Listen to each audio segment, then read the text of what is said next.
Hiya, I'm Jasper, and welcome to your video review for 3 Days to Kill. It's a movie starring Kevin Costner, Haley Steinfeld, Connie Nielsen, aka the sister from Gladiator, as well as Amber Heard pre-Johnny Depp.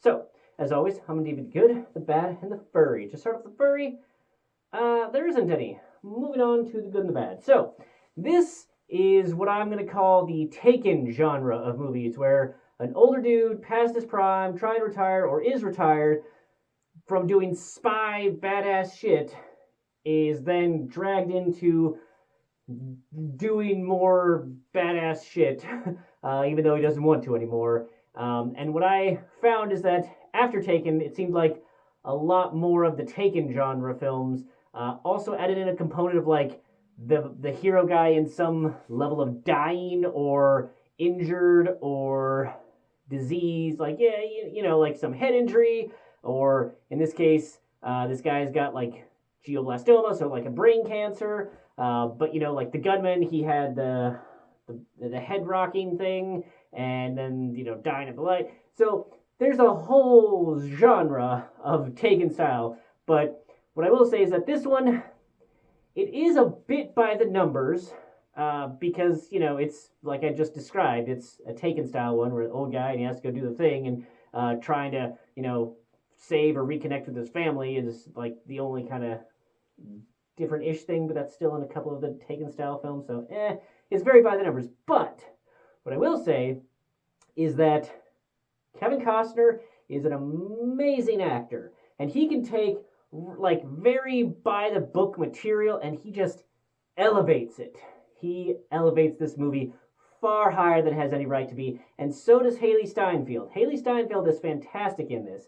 Connie Nielsen, not in it very much, but she does great work as well. I mean, she was in Gladiator and did fantastic job there, so she is fantastic. Really, the only person bringing it down is Amber Heard, but that's more because of her. But I will say, she plays a character that just seems like she didn't really even have to act to be that character. I'm just throwing that out there. That just seems very her, which is maybe how she got that job. Anywho, so yeah, this movie it's okay, but the acting really elevates from okay to good. Like I would watch this movie again, and it's one of the films by I think it's by and produced by Luc Besson, who did like The Professional and Fifth Element. He also did, and I liked it, but Valerian and the City of a Thousand Suns, or City of a Thousand Planets.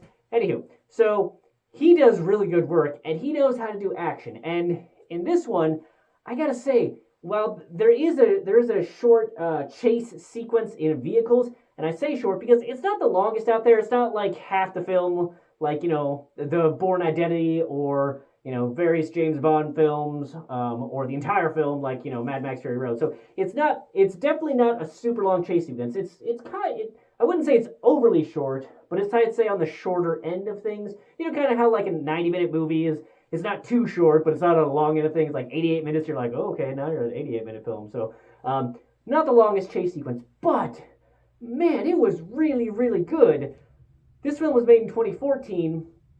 I don't know how much of that chase sequence was CGI, but how they shot it was really good. I thoroughly enjoyed that, and it made me wonder, like, how did they shoot that? How much of that had to have been green screen? Or how crazy were those stunt people to get some of those shots that they did? So I very much enjoyed that, and I thought that any of the fight sequences, they were interesting. Like, it wasn't just like, okay, we're in a blank empty area that we're going to fight. Like, the environment played a factor, and I just found everything that our guy did was very believable. Really, the only negative thing, other than being a fairly by the numbers Taken style film, that I would have to say is that the bike was kind of a subplot almost, and I don't feel like there was enough payoff with it. They didn't just completely like just stop pretending that the bike thing existed and never solved it. Like I just felt like they devoted too much time to it, and I didn't appreciate the payoff as much. So I just felt like that part they could have cut down on, but I realized that it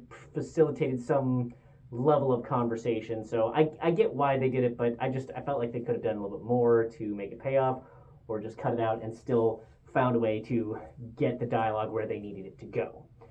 But yeah, the fight sequences were fun. You know, they even had a like a Russian club with like, you know, super awesome EDM music towards the end.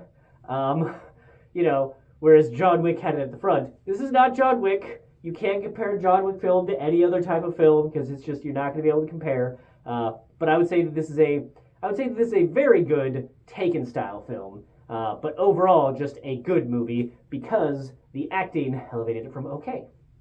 But yeah, that's all I have for this one. 2 thumbs up. Thanks for coming. Thanks for watching. Hope to see you at the next one. Bye.